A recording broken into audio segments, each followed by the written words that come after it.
Story 1. I switched my brother's paternity test and no one knows. Throwaway account, obviously. This is one of those confessions that has eaten away at me for years. I don't even know if I regret it, but I do think about it every single day. And since I'll never be able to say it out loud, I'm putting it here. To start, I, 34, a male now, have a younger brother, Jake, now 29, M. We're 5 years apart, but we grew up like twins. Same room, same school, same friends. People always said we looked nothing alike. He got our mom's dark hair and olive skin. I was blonde and pale like our dad, but we were close. In some ways, I felt like his protector. Our family had its issues. My mom was always emotionally distant, not cruel but cold. And my dad, he worked a lot and drank more. I won't dive too deep into that unless someone asks, but our home was tense more often than not. Jake and I leaned on each other through it all. When Jake was 18, he got into a fight with our dad, a bad one. Words were screamed, things were thrown. Jake moved out the next day. He stayed with his girlfriend at the time, worked odd jobs, tried college but didn't finish. Meanwhile, I went the other direction. Business school, office job, wife, house, the works. A few years after that, my dad got sick. Liver failure. It wasn't fast, but it wasn't slow either. He was in the hospital when he asked me something that changed everything. I need you to get a paternity test. For Jake. At first I laughed, thought it was some morphine-fueled paranoia. But he was serious. He said he'd suspected for years that Jake wasn't his. Claimed he found old letters between my mom and someone else, a guy she used to work with. I didn't want to believe it. But he begged me, not because he wanted revenge or drama. He just said he needed to know before he died. So I agreed. I contacted one of those private labs, swabbed Jake's toothbrush the next time he visited. Yeah, I know that was a violation, but I told myself it was for closure. Sent in a sample of my dad's too. I waited a week. The results came in. Jake wasn't his son. 0% probability. I stared at that paper for hours. Then I shredded it. And I told my dad the results were negative, that Jake was his biological son. I even mocked up a fake report on my laptop and printed it out just in case he asked.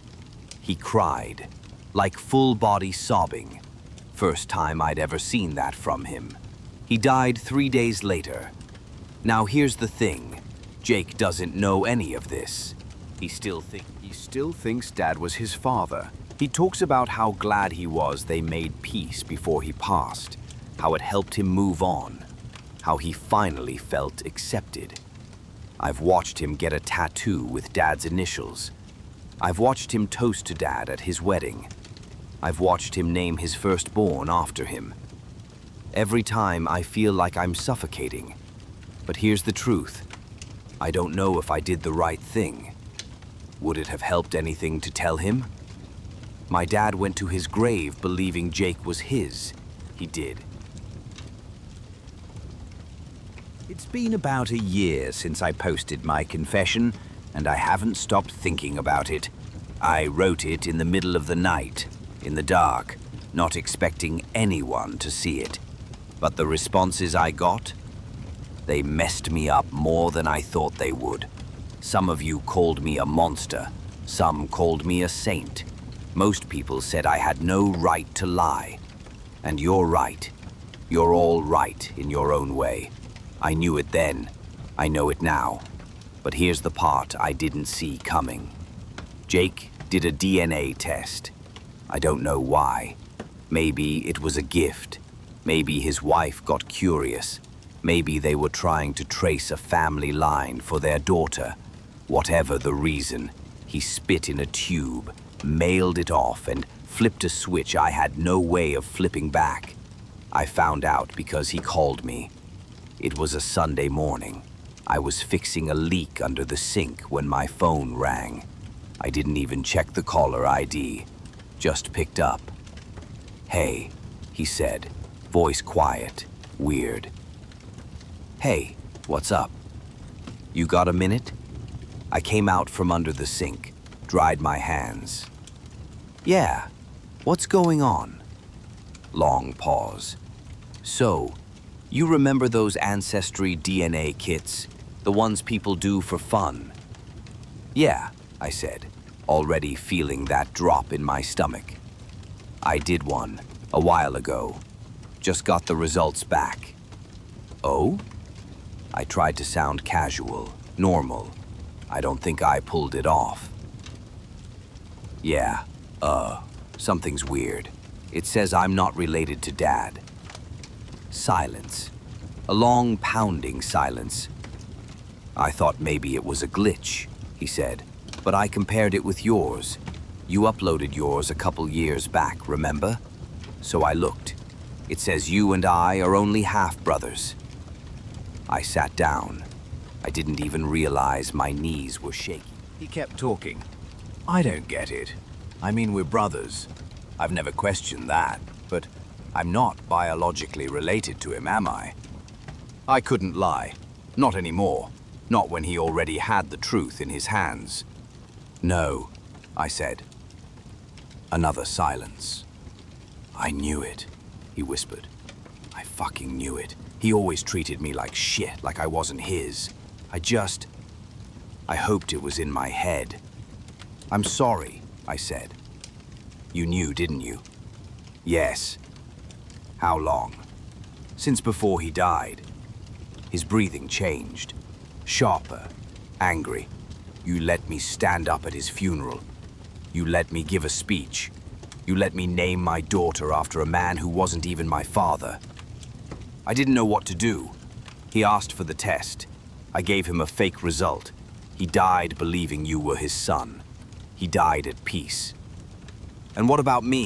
he shouted. "What about my peace?" I didn't have an answer. He hung up. It's been 3 months since that call. He hasn't answered a single text. I sent him a letter, tried to explain everything in a way that made sense. That I wanted to protect him. That I didn't want to destroy what little healing he had with our dad before he passed. That maybe I made the wrong call, but it came from love. No response. I talked to his wife. She was colder than I expected. Told me I violated his trust. That he's been in therapy. That he's been angry and quiet and confused. That he doesn't know what parts of his childhood were real anymore. And I get it. I do. But here's what hurts the most. Jake was my best friend. My baby brother. We were inseparable growing up. I gave up a lot to keep that illusion alive. For him, for our dad, for what I thought was right. And now I've lost him anyway. I think about calling him every day. Just to say I'm sorry again. Just to hear his voice. But I don't. Not yet. Maybe he needs more time. Maybe I've done enough damage already. I don't know what happens next. Maybe this is the end of our story. Or maybe, one day, he'll call me again. And maybe this time, I won't have to lie. Until then, I wait. Story 2. Let my friend take the fall for something I did in high school. Throwaway. For obvious reasons. I've carried this secret since I was 17 and I'm 33 now. I thought maybe it'd fade. Maybe time would blunt the guilt. But I still see his face every time I lie awake at night. I still think about what I did and how I let someone else pay for it. His name was Marcus. We weren't best friends or anything, but we were close enough. Same friend group, same after-school job. He was one of those quiet, kind kids. Never got into trouble, never raised his voice. His parents were strict, super religious, borderline fanatical, and he always walked on eggshells around them. We all knew it. One Friday night, we decided to throw a party. My parents were out of town, so a few of us came over, just a handful of people at first, then somehow it turned into a full-blown rager. Someone texted someone, word spread fast, and by 10 p.m. the house was packed. Beer everywhere, music shaking the walls, people making out in corners. It was fun, too much fun. At some point, someone brought weed. I didn't really smoke back then, but I felt like I had to, you know? Peer pressure's a hell of a thing when you're 17 and trying to impress the wrong girl. So, I took a hit, then another, then more drinks. Before I knew it, I was completely gone. I don't remember exactly how it started. I just remember grabbing my dad's gun from his locked office drawer. Don't ask me why I did it. Stupidity, showmanship, the weed, I don't know. I just know I brought it out into the living room and started playing around with it like an idiot. Everyone laughed. Someone took a picture. I was waving it around, doing fake cowboy impressions, pointing it at the ceiling, pretending to be some badass. People were telling me to chill, but I thought I was hilarious. Until the shot went off. It hit the ceiling fan, shattered it. Someone screamed, then silence, then panic. People started running. I sobered up instantly. My hands were shaking. I had just fired a real gun in a house full of underage kids. I was going to be arrested, expelled. My life was over. But then Marcus stepped forward. "It was me," he said, eyes down. I was too stunned to speak. I didn't stop him. I didn't say a word. The cops came. The neighbors had called them. The story Marcus gave them was airtight. Said he found the gun in the drawer and wanted to see if it was real. Claimed it went off accidentally.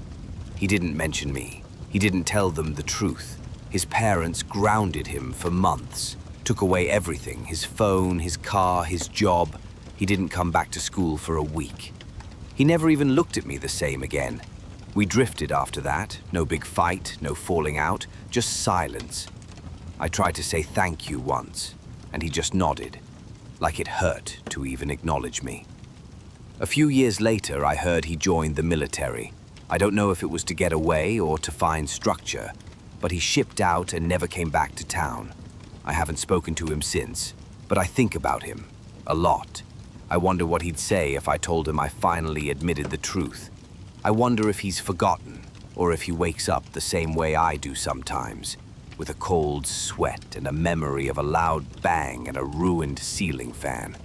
I still have that picture someone took. Me, smiling, dumb, holding the gun like it was a toy. I almost deleted it once, but I couldn't. It's the only proof left that it was me. Sometimes I think about writing him a letter, saying I'm sorry, telling him he saved my future and I gave him nothing in return. But then I remember the look on his face the last time we made eye contact, and I can't do it. So here it is instead. For strangers, for no one, for me. I'm sorry, Marcus. I should have spoken up. Update. I found Marcus. I wasn't planning to post again. Writing that first confession felt like purging something buried in me for over a decade. But something happened recently that I never thought would. I found Marcus. Or maybe more accurately, he found me. A week after I posted that story, I got a message on Facebook from a name I hadn't seen in 15 years. Just, "We should talk." My heart dropped. I didn't even realize I'd been shaking until I noticed my thumb hovering over the screen for a full minute, just frozen. I clicked through to his profile. No profile picture, nothing public except his name and location. He was in Colorado now. I replied, "Marcus?" He responded instantly. "Yeah, I saw your post. Someone forwarded it to me." I still don't know how it made its way to him. Maybe a friend.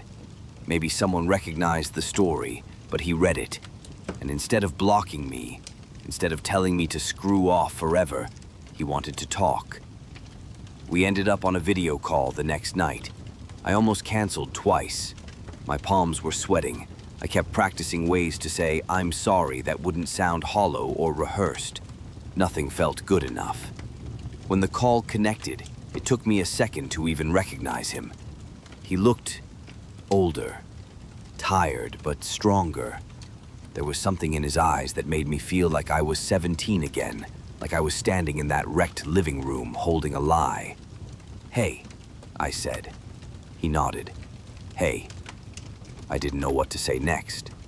We just sat there for a while, the silence pulling both of us back in time. Finally, he said, "So, that really messed you up, huh?" I laughed, but not because it was funny. "You have no idea." He looked down for a second, then back at me. "I kinda do." That opened the floodgates.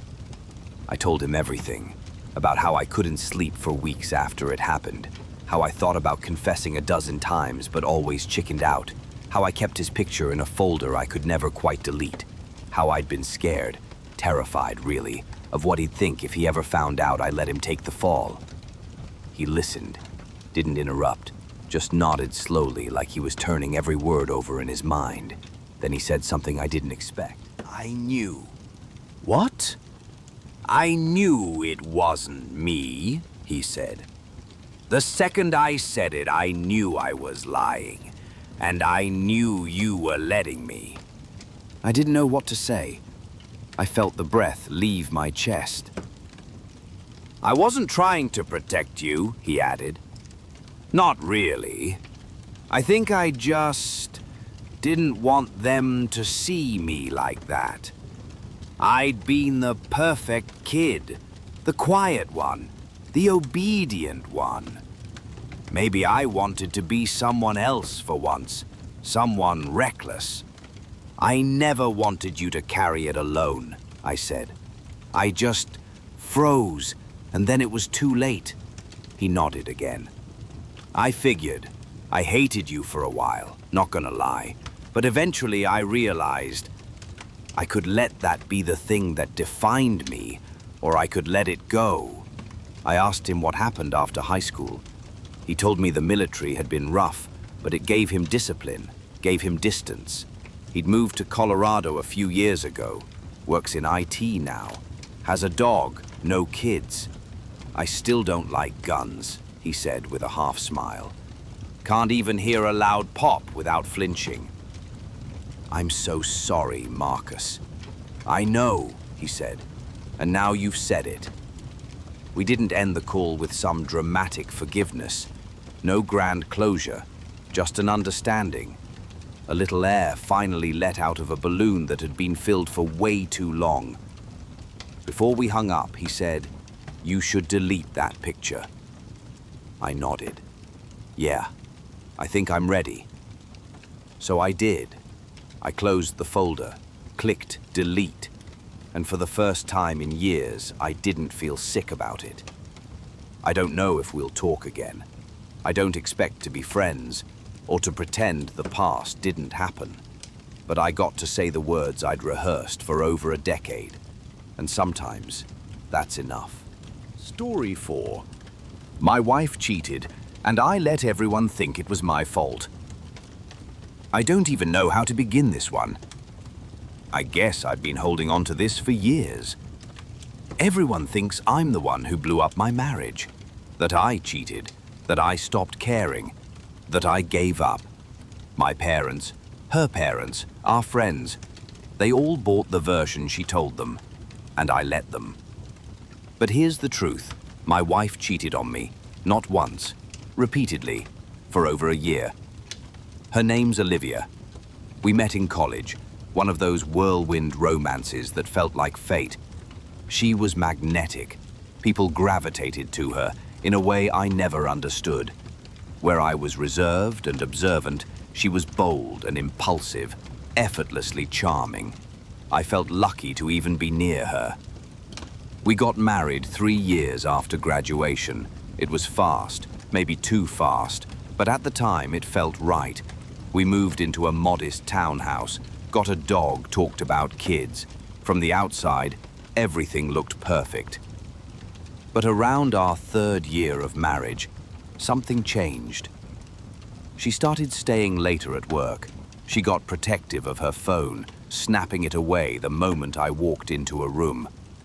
She started arguments over nothing, accusing me of being cold, inattentive, like I wasn't trying. And for a while, I believed her. I worked longer hours to afford a vacation I thought might fix things. I started making dinners, leaving notes in her car, asking how her day was, but nothing worked. Then, one night, she left her phone on the kitchen counter. She was in the shower and it buzzed. A message popped up from a name I didn't recognize. Evan. It read, "Last night was amazing. Wish I didn't have to sneak out. Miss you already." I froze. For a moment, I told myself it had to be a joke or a wrong number. But I knew, I just knew. I didn't confront her immediately. I spent that whole night on the couch, staring at the ceiling, scrolling through months of messages. She had been seeing him for nearly 6 months. Then I found messages from another guy, and another. It wasn't just one affair. It was several, overlapping. I felt like I was going to vomit. The next morning, I sat across from her at the breakfast table. I told her what I'd seen. Her reaction? Blank. No shock, no tears, just silence. Then, "I didn't think you'd go through my phone." No apology, no remorse, just anger at being caught. I wish I could say I left her then. I didn't. I begged her to go to therapy, to fix it. I still don't know why. Maybe I was too scared to start over. Maybe I didn't want to be the guy with the failed marriage. She agreed to therapy, half-heartedly, but nothing changed. A few weeks later, I came home early and caught her on a video call with someone else. Lingerie, candles, laughing. She didn't even try to hide it. That was the night I left. But here's the part I've never told anyone. When we told our families we were splitting, she begged me not to tell them why. She cried, really cried for the first time in months, said her parents would disown her, that her church friends would shun her, that her boss might hear and she'd be screwed at work. She looked so small in that moment, and despite everything, I still loved her. Or maybe I loved who she used to be. So I lied. I told everyone it was my fault. I said I had fallen out of love, that I'd been emotionally distant, that I wasn't the man she needed me to be. People nodded solemnly, said they admired my honesty. Her mum hugged me and said, "At least you admitted it." My own sister stopped speaking to me for 2 years. And Olivia, she moved on, quickly.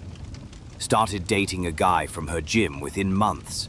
Last I heard, they're engaged. Meanwhile, I've spent years alone. I tried dating, but it never felt right. I still carry this guilt. Not over the marriage, but over the lie. Over letting myself be painted as the villain so she wouldn't have to deal with the consequences. I don't even know if this confession makes sense. Maybe I just needed to say it out loud, finally. Not for sympathy, not even for justice. Just so I don't die with the weight of a truth no one ever knew. She cheated, repeatedly, and I let the world believe I broke her. Story 4.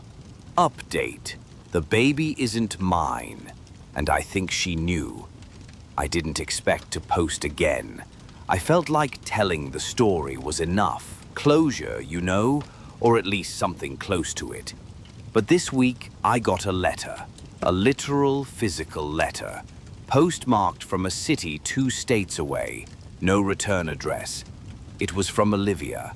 I hadn't heard from her in nearly 5 years. Not a text, not a like on social media, nothing. But somehow, that letter ended up in my mailbox like a ghost from the past. It wasn't long, just 1 sheet of paper typed. She said she had a son now. His name is Caleb, 2 years old. He's everything, she wrote. He made me understand what love is supposed to feel like. She also said, "I hope you're happy. I think about you more than I want to admit." And then the kicker. "I'm sorry I lied about the timeline. Caleb might be yours." I read that line 5 times. My chest went ice cold. She had sworn back when we divorced that she wasn't pregnant. and based on timing, it made sense that the guy she got with after me was the father.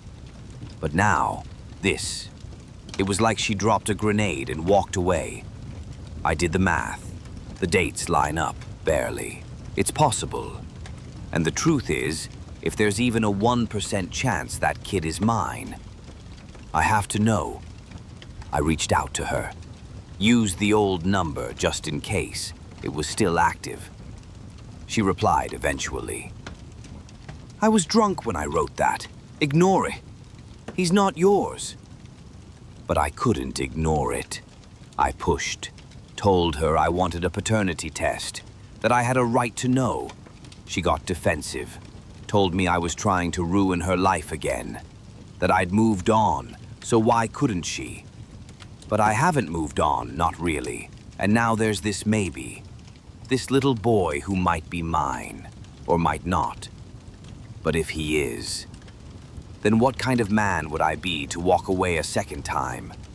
Eventually, she relented, said fine, we could test, but it would have to be discreet. No courts, no lawyers, just answers. We met in a parking lot of a coffee shop halfway between our cities. She had the kid in the back seat. I hadn't seen her in person in years. She looked older, tired, but still carried that effortless confidence I once loved. The boy, he looked like her. Blonde hair, big eyes. But when he turned and stared at me, I felt something crack inside me. He had my ears, my damn ears. I never thought that would hit me so hard. I handed her the swab kit. We did it then and there, awkwardly and silently. She wouldn't look at me. 2 weeks later, the results came in. He's mine. 99.997% match. I sat at my kitchen table for hours after opening that email. I didn't know if I wanted to scream or cry or drive into a wall. I kept thinking back to the therapy sessions, the nights alone, the cold silence that followed our divorce. All while my son was being born, while he was learning to walk, to talk, and I wasn't there. And I think she knew. She had to have known. She didn't want me involved, didn't want to lose control of the narrative, or maybe she thought I'd come after custody, or child support, or revenge. I don't know. But she let me walk away while she carried my son, while she raised him with another man. She said the guy she was with left her when Caleb was a year old, that he never wanted kids. She painted herself the victim again, even in the letter. But now I wonder if he figured it out too. I've spoken to her once since the test. She was cold. Said she wasn't ready to restructure her life to include me. That if I wanted to be in Caleb's life, I'd have to play by her rules. So here I am, paying child support for a kid I never met until he was 2, fighting just to get weekend visits, trying to build a bond with someone who doesn't even know who I am yet. I should be furious. I should hate her. Maybe I do. But mostly, I just feel robbed. Story 5.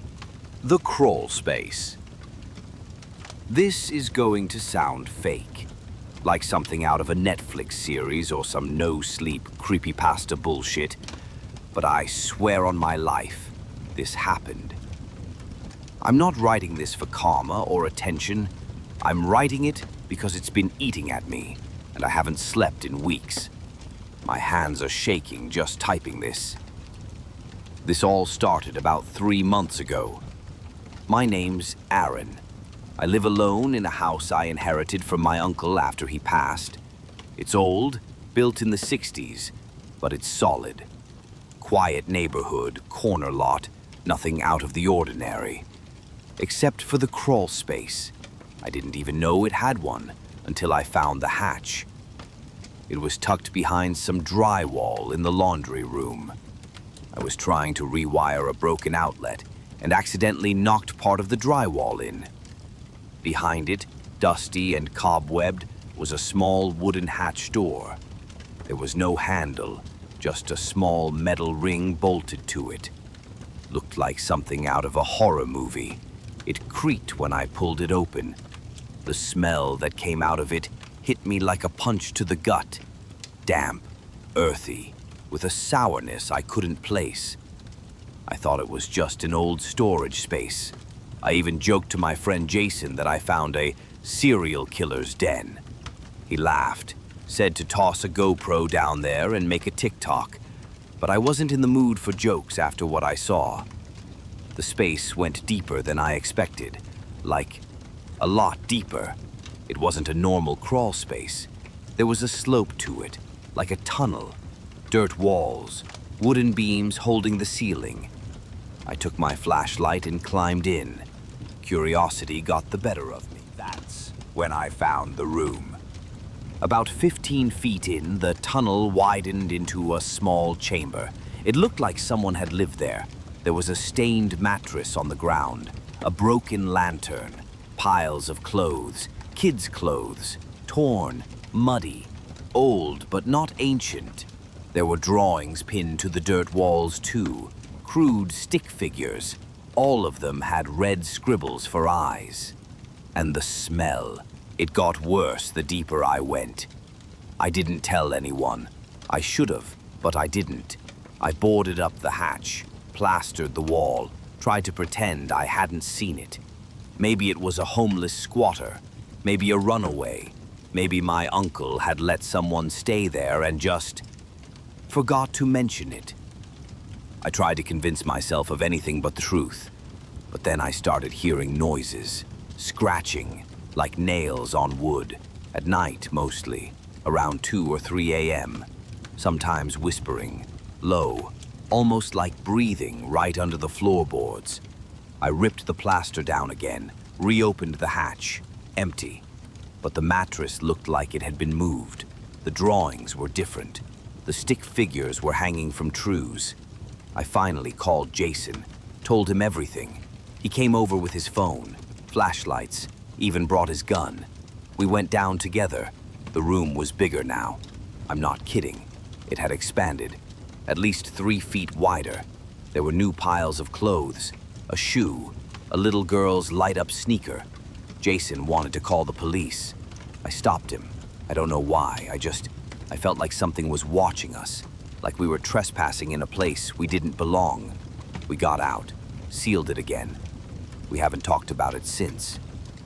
But now I wake up with dirt under my fingernails. I wish I could say I'm over it by now, that whatever was down there stayed down there. But it didn't. If anything, it's gotten worse. After the last post, I tore out the drywall and reboarded the hatch with thick plywood, sealed it with screws, and covered it with fresh drywall. I even put a cheap security camera in the laundry room pointing right at the wall, hoping to catch something if it moved. I haven't reviewed the footage yet. I'm scared of what I'll see. That first night after sealing it, the noises started immediately. Scratches, tapping, whispering. This time right behind the wall. I sat frozen on the couch, heart pounding, every nerve screaming. I wanted to call Jason, but my phone was dead, and I was too afraid to move. I kept hearing breathing, heavy, ragged, like someone or something was just on the other side, waiting. The next morning, I found muddy footprints on the floor near the laundry room. They weren't mine. They looked like small boots. I scrubbed them off, convinced I was losing my mind. I called my uncle's old neighbor, Mrs. Jenkins. She was in her 80s but sharp as a tack. Did my uncle ever mention a crawl space or anyone staying under the house? I asked her over the phone. She was quiet for a moment. No, but there were rumors when he bought the place. Talk about a girl who disappeared nearby decades ago. Folks said her family believed she was taken, maybe hidden away. I wanted to ask more, but she hung up. Probably didn't want to dredge up old ghosts. That night, I stayed up pacing, clutching a baseball bat. Around 3 a.m., the noises came again. This time, I swear I heard a child's voice whisper my name. I called Jason. He didn't pick up. I left a voicemail, begging him to come over. At 6 a.m., the battery in my security camera died. When I tried to replace it, I saw scratch marks on the drywall, deep, jagged. I know I didn't make those. They were fresh. Jason finally showed up that afternoon, looking serious. I showed him the scratches and footprints. "This is fucked up, man," he said. "We're not messing around anymore." We planned to open the hatch again, but this time with more preparation. Flashlights, cameras, even a crowbar. That evening, with a storm brewing outside, we peeled off the drywall. The hatch was still there, but the air that came out was thick with that rotten smell. We forced it open. The crawl space had changed again. The tunnel wasn't just longer, it twisted like a maze. The floor was lined with strange symbols, etched into the dirt and wood beams. Jason took photos, whispering, "What the hell is this?" In the chamber, the mattress was gone. In its place was a small wooden box covered in scratches, almost like claw marks. We tried to open it, but it was locked tight. Behind us, I heard a faint giggle. No one else was there. Jason's face went pale. Suddenly, a whisper, "Help me!" We bolted out of the crawl space and slammed the hatch shut. Back inside, the house was silent again, but I'm not. Story 6. I sold my best friend's secret for a payday. I guess I always knew I was a shitty friend, but I never thought I'd be this shitty. My best friend, let's call him Mike, trusted me with something big. Something so huge that, if it ever got out, it would ruin him, like life ruining. But I did the unthinkable. I sold his secret to a tabloid for a fat check. And now I'm sitting here, watching his world burn, and feeling empty. Mike and I grew up together. We were inseparable through high school and college, always having each other's backs. He was the kind of guy everyone trusted. Charming, honest, the kind of friend you bragged about. And that's why I feel like shit now. Because I betrayed the guy who thought I was his ride or die. It all started when Mike got involved with this woman. Let's call her Lisa. She was gorgeous, sharp, and mysterious. Mike was smitten. The problem? Lisa had a dark side that only a few knew about, and Mike was the last to find out. Lisa was married. Not just married, but married to a really nasty piece of work. A criminal with ties to some bad people. Mike was clueless. He thought he was just dating a girl who liked vintage records and indie films. One night, Mike confided in me that Lisa had asked him to do something shady, to cover for her, to lie about where she was on a certain night. He was torn, but said he didn't want to get involved in her mess. That's when he spilled the whole story. I swear he trusted me with everything. I didn't know what to do with that info at first. I was scared, for him, for myself, and honestly a little curious. Then one day, I was scrolling through my phone and saw an ad from a tabloid promising big payouts for juicy exclusives. That's when the stupid idea hit me. Why not sell Mike's secret? No names, just the story.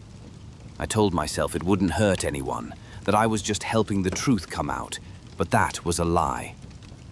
The story ran 2 weeks later. Lisa's criminal husband found out and called Mike. Threats, yelling, promises of payback. Mike's life went sideways fast. He lost his job, friends turned their backs, and Lisa disappeared. I should have come clean. I should have told Mike it was me, but I was scared. I didn't want to lose him, or worse, get caught up in the fallout. So I kept quiet, letting the guilt gnaw at me in silence. Last week, Mike showed up at my door, beaten and desperate. He knew. Someone told him. He didn't say it outright, but I could see it in his eyes. He asked me if I did it. I froze. I lied. I told him I had no idea what he was talking about. He left, shaking his head, and I haven't heard from him since. I don't expect forgiveness. I don't expect anything. I just needed to get this off my chest before it eats me alive. I didn't sleep for 3 days after Mike left my place. Every time I closed my eyes, I saw his face. The anger, the hurt, the disbelief. I wanted to call him, to apologize, to beg for a second chance. But my pride, or maybe my fear, kept me silent. Mike stopped answering my texts and calls. I guess I deserved it, but it was the silence that killed me most. The knowing that I'd burned a bridge I might never cross again. Then came the calls from Lisa's husband. I didn't answer. I deleted his number, but the messages kept coming. Threats, demands, warnings that I was next. It was like my betrayal had dragged me into a war zone I never wanted to enter. I told my parents I was stressed, overwhelmed with work, but it was more than that. I was scared for my life. For the first time, I understood what Mike must have felt, trapped in a nightmare spiraling out of control. One night, I got a knock at the door. No one was there when I answered, just a small box on the porch. Inside, there was a single note in jagged handwriting. "You sold us out. Now you're on the list." I called Jason, an old friend with some street smarts, and begged him to stay with me. He didn't ask questions. He just showed up with a baseball bat and a bottle of whiskey.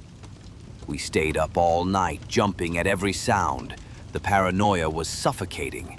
But the worst part was watching the news. The tabloids ran follow-ups.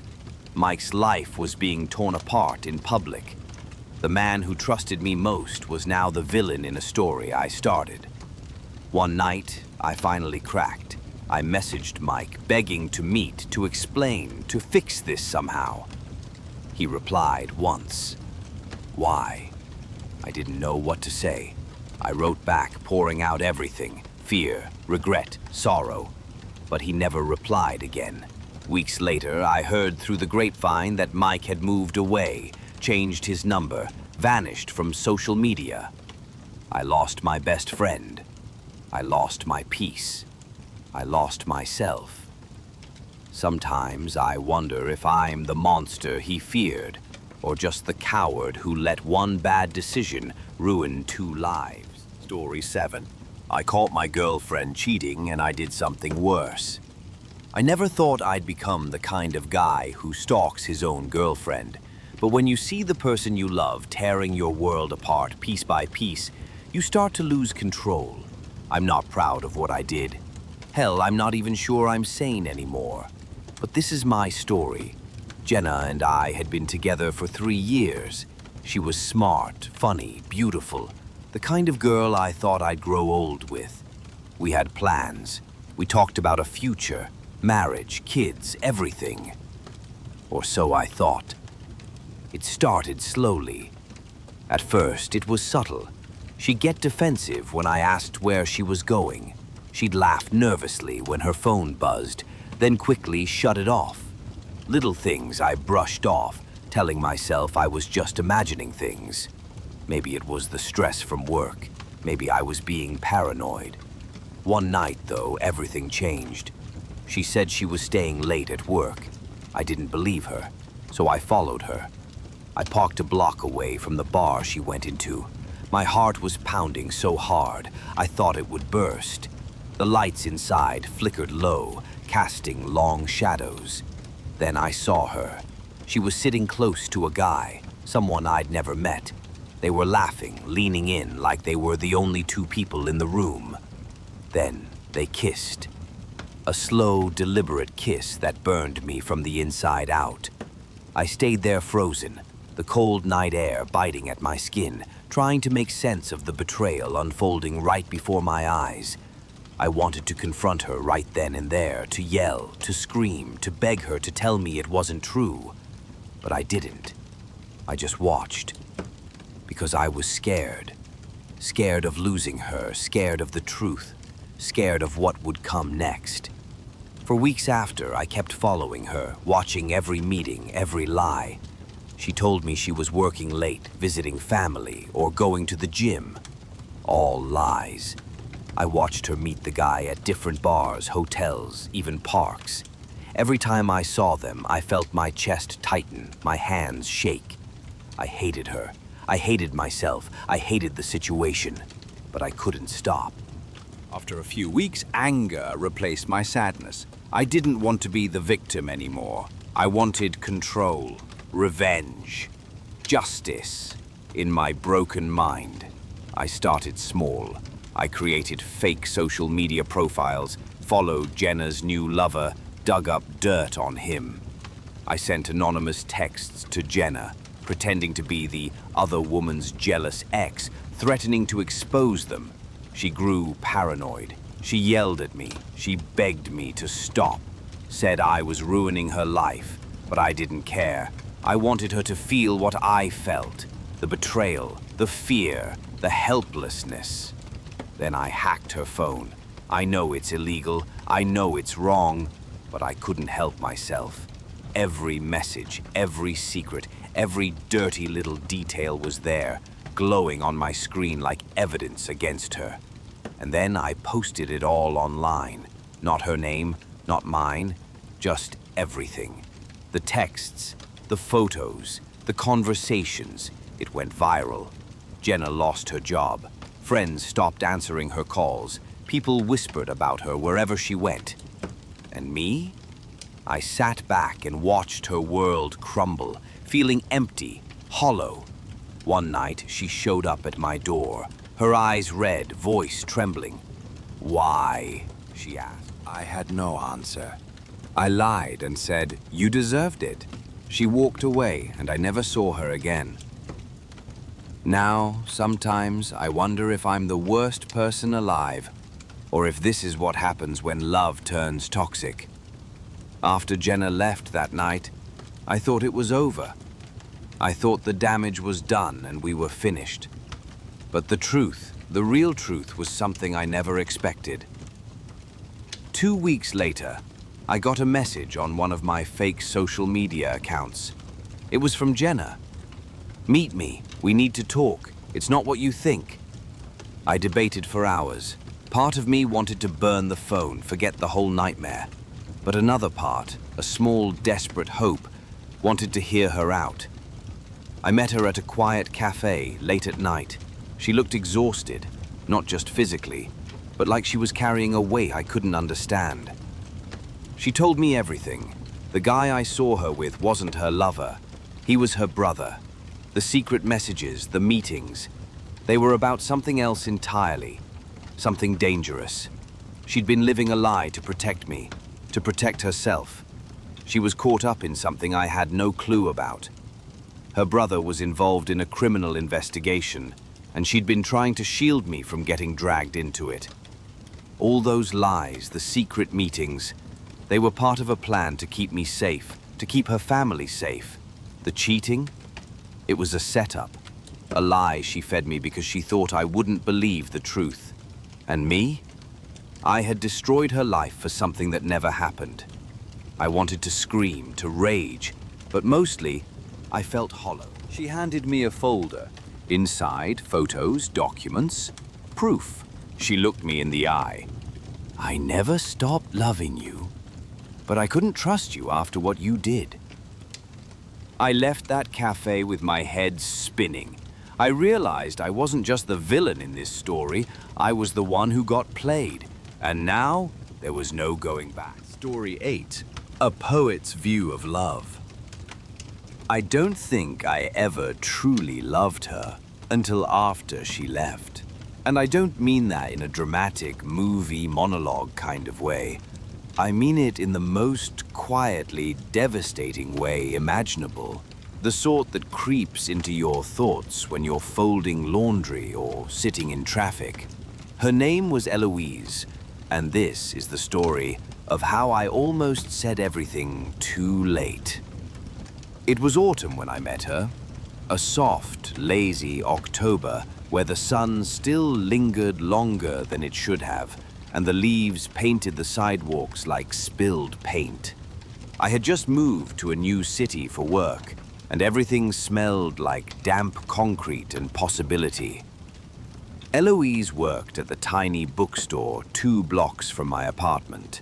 I used to walk past it on my way to the grocery store, always admiring how the windows were decorated with crooked stacks of used novels and hand-lettered quotes from authors I barely remembered.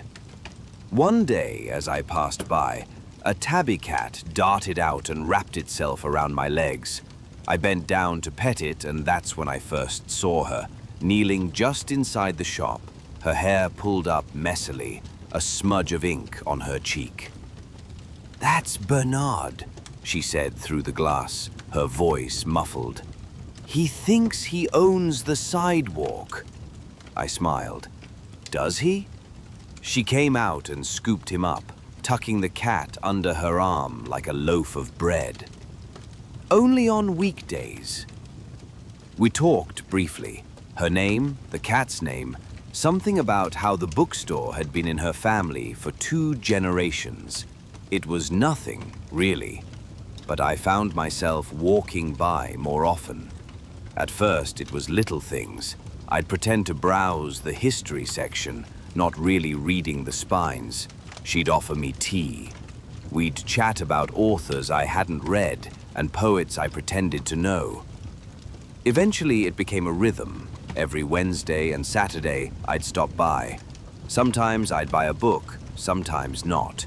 Sometimes we'd sit on the old velvet couch near the back and talk until the sun disappeared behind the rooftops. There were signs, of course, little ones, the way she'd rest her chin in her hand while I spoke, or how she'd laugh a little too hard at my mediocre jokes.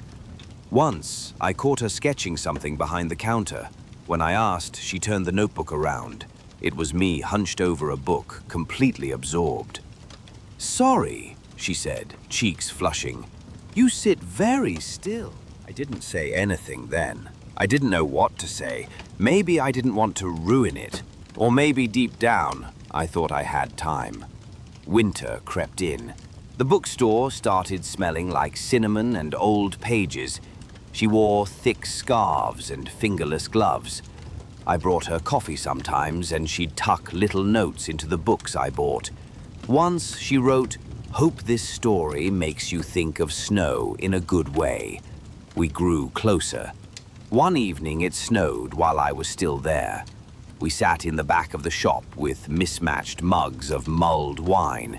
Bernard dozed between us, curled up in a halo of lamplight. "I used to think I'd grow old in this place," she said, not looking at me. "You still might." She smiled, faint and sad. "Maybe." I remember that night vividly. The way her fingers tapped nervously against her mug. The way she stared at the snowflakes outside like they were secrets she couldn't quite understand. I wanted to say something, to ask her to dinner, to hold her hand, but I said nothing. Then, one Saturday in February, she wasn't there. The lights were off. A handwritten sign read, "Closed for family emergency."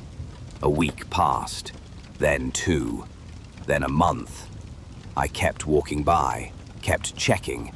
Finally, I found an envelope taped to the door addressed to my regulars. Inside, there was a note in her handwriting.